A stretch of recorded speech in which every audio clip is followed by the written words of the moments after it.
Yeah. All right, so let's then talk about the game that we actually all have been playing, which is Tomodachi Life. Yeah. It comes out Friday, June 6th. You can download it on the eShop, and you should totally hear Pear's creation of Tal Blemmage. You want to hold that up to the mic right there, sir? So Tal is our, the head of editorial here, and been with IGN for a while. I just did a random voice, and the first one that came up was perfect. So I'm super hungry. Pick the edit and let him. I'm super hungry. So he's super hungry, and like this is the thing about that game that this is the thing that creeps me out about the game is that you My nickname is Tal. There you go. My birthday is December 28th. Wow. My favorite color is purple. It's so weird. yeah. Like the speech synthesis thing, you can do this intonation thing where like everything ends in a question like that. You can raise and lower the voice, and it's just like you feel like you're like 8 years old when you do that kind of stuff, but it is hilarious to take your friend's me and then completely mismatch the clothes, the voice. Oh, have you seen what Pear's wearing in my game? He's got a hamster suit. I put that on you in my game. You were like, I want a new outfit, and it's weird. The personality stuff. Tomodachi stories. The personality stuff is really fascinating because I'm finding more than ever, and I don't know if this is just pure coincidence or the way they set it up, but a lot of my friends and people I know in real life that I put into the game are very similar to the way they are in real life. Like Jose, he was like, oh, he's quiet and he likes to read and he studies. And then he was like, hey, I would really like some new clothes. So I gave him like a flannel shirt. And he was like, "Oh, I love this." Flannel shirt. And then I was like, a couple of days go by, and he's like, I think I want some new clothes." And I gave him this like squirrel outfit, and he's like, "I hate this." Yeah, my Jose did not like the cutoff T-shirt. Not welcome. I'm glad you. And you can add catchphrases to people. Oh yeah, on there. I've been doing that like crazy. Yeah, you can add like I'm going to give you raps, but the voice you kind of stretch the limits of the voice stuff when you start messing around with catchphrases or words that have specific pronunciation, because something like. I think I put for Jeremy Parrish, who's a friend of ours, Viva Retronauts, but it sounds like he's saying real retro notes. And it just doesn't sound right, and you go, I wish there was a way to fix that. But the catchphrases, you can't do the pronunciation. With your name, though, my name is spelled with two E's, so if I put in Pear, it says Pear. And you can alter the way it sounds. I altered it, so it actually says Pear now, so that's great. But you bring up a great point in that it's hilarious when the friends you have in real life do something that is sort of within the range of how they would behave in the game, I mean. I just find that really funny. Like, Jeremy had a dream that... there was a hat trap, and you know how Jeremy likes his hats. Like he loves like buying like designer or really nice. He likes to dress well, and he can tell it was a trap when he was standing under. He ran out. Meanwhile, Pear had the same dream. He walked under the hat and it fell on him. I've never seen a hat before, so I didn't know what it did. Yeah, so the dreams are hilarious. The context and it's very strange, and I really feel like this is it's one of those like it's kind of a cop out, but I think this game is as interesting as what you put into it. No, for sure. And I feel like if you don't have any me's or you don't care about any of that, I mean, at this point, like if you wanted to import characters in your game, you could just Google me QR codes and find anybody in the world who's ever been made that you want to put in there. True. So I was like, you know what I want to put in there? I want to put a bunch of 90s rappers and my friends and then some pop stars. So I have like, right now, I have Ice Cube, I have Flava Flav, I have Lil Wayne, and Snoop Dogg, and then Katy Perry. And Ice Cube, I have just completely humiliated him.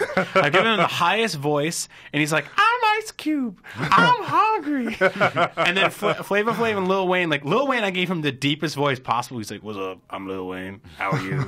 I need some new apartments. I need to go out. And then Snoop Dogg was like, I want to meet Katy Perry. She seems cool. And I'm like, Snoop Dogg, you've done songs with her before in real life.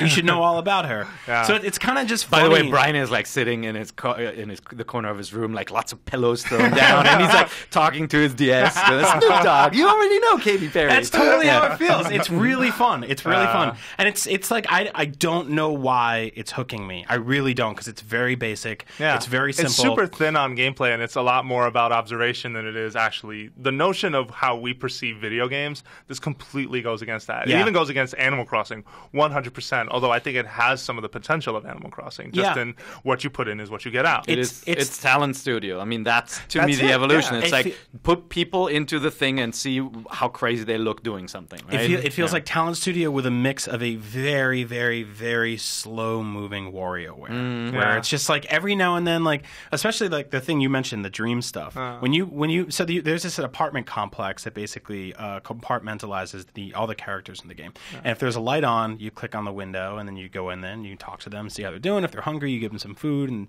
maybe they get sick or they love it and they go crazy. But sometimes they're having dreams or nightmares, and you can click on them, and it's just like it's like the weirdest, most bizarre, most surreal things. And when you get out of it, there's like an item next to their bed, like a fish or like a creepy pepper. And it's so weird. It's so strange. It's super Japanese, but I'm really enjoying it because it's just like this it's this fun little toy I can just kind of pop in and check up on whenever I want. It's a schoolyard game, 100%. Yeah. I mean, it's designed for a younger audience to just have fun and, put all the little friends in there and see what happens and who falls in love with whom and who goes to Japan for their honeymoon. I put myself in the game. I got married in Jose's I put myself in the game, and I put my fiance in the game. And myself, I also put Zelda in the game. Myself keeps being like, yo, we got to talk. I really love Zelda. I got to tell her. I'm like, no, your girlfriend lives right down the hall. She's going to find out about this shit. That's really funny that you mentioned that, too, because I feel like that's when it gets a little weird, especially when you're an adult and you see these relationships start blossoming, and it's like, but it's also a little open. I mean, Tomodachi Life, and rightly so, got slammed for its position on sort of a very Puritan like marriage perspective, where it's like only male and female.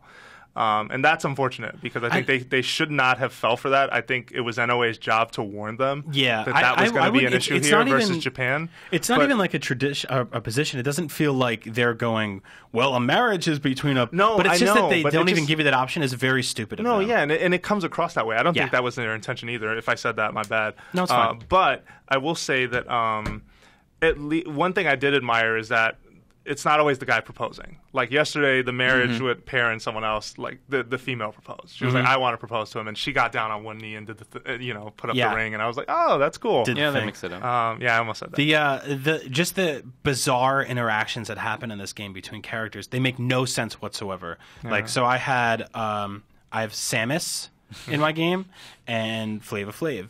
And Samus was like, Flava Flav was like, oh, I have to go meet somebody on the roof.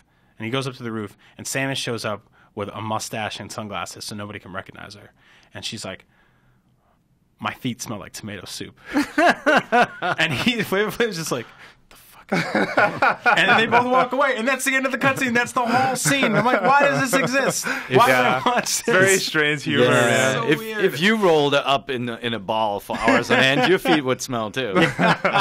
All right. That's like the one limitation. I wish like the Mii creator was at this point more flexible to let you create more like characters. Like let me create a real Samus lookalike rather than a person and kind of cleverly moving the eyes around. I mean, it's fun to do that, like to see what you can create so with the limited options. Easier to do? I wish it was a more full-fledged character creator at this point because people would take it and create all sorts of like characters like Master Chief and See, I feel like it's just right. I mean, true, you can't do the Master Chief thing, especially because he has no face. Like, how would that even work? No one knows what he looks like. No, but that's what I'm saying. To be able to do the armor, right? But like more of a creator. Like how like Elder Scrolls or some EA Sports games do character creations, and you could just do the most deformed chin possible. And that's when I'm just like, I don't really care for all that, man. Like, I think that's too much. I think it's right. I think that's too much. At the edge. But think about like the whole kind of like being able to create a suit of armor kind of a thing that would take care of so many video game characters. People would create all the Marvel characters, and it's really hard to do right now, right? Like, sure, you can do like a blonde guy with long hair, but you can't do like Thor's helmet. Or you something. can do like a bootleg Spider-Man made out of eyebrows. Yeah, that's it. and I really like that, but because the hair color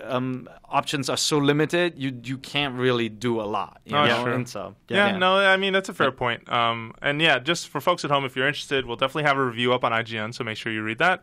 And if you do pick up this game, I'm actually curious to hear your Tomodachi Life experiences. Yeah. So please email that over to us at nvc@ign.com. Let us know how different your character is in the game than it is in real life. Because mine in the game loves salad, hates pizza. What? And I'm like, how did this happen? Wow. Sacrilege. That might Just be the Ryan. opposite. That might be Ryan Altano. Yeah. Oh yeah, your twin My evil brother. twin. Have we talked about that on the No. show yet? Okay, we'll save that for people.